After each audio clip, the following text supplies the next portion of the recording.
మీ సేవా కేంద్రాలను నిబంధనల ప్రకారం పక్కాగా నిర్వహించాలని అదనపు కలెక్టర్ డి వేణు ఆదేశించారు.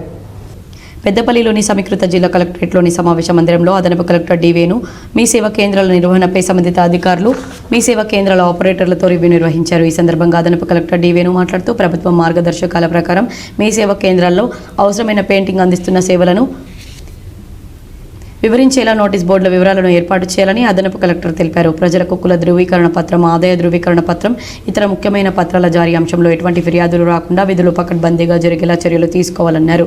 మీ సేవా కేంద్రాల నిర్వహణ పట్ల ఆపరేటర్లు అప్రమత్తంగా ఉండాలని, ఫిర్యాదులు వస్తే తహసీల్దార్ నుంచి జిల్లా కలెక్టర్ వరకు ఎవరైనా ఆకస్మికంగా తనిఖీ నిర్వహించవచ్చన్నారు. మీ సేవా కేంద్రంలో ప్రతి సర్వీస్కు ఎంత చెల్లించాలి, ఎన్ని రోజుల్లో సర్టిఫికేట్ జారీ అవుతుందో వివరాలతో సిటిజన్ చార్టర్ ఏర్పాటు చేయాలని అదనపు కలెక్టర్ తెలిపారు. మీ సేవా కేంద్ర నిర్వాహకులు సరిగ్గా పనిచేస్తే ప్రజల్లో మంచి గుర్తింపు వస్తుందన్నారు. మీ సేవా కేంద్రాలకు వచ్చే ప్రజలతో మర్యాదగా ప్రవర్తించాలని, ప్రజల నుంచి సిటిజన్ చార్టర్లో పేర్కొన్న మేరకు మాత్రమే నగదును తీసుకోవాలని అదనపు కలెక్టర్ స్పష్టం చేశారు. ఈ సమావేశంలో ఈడీఎం కవిత, మీ సేవ జిల్లా మేనేజర్, విద్యాసాగర్ సంబంధిత అధికారులు తదితరులు పాల్గొన్నారు.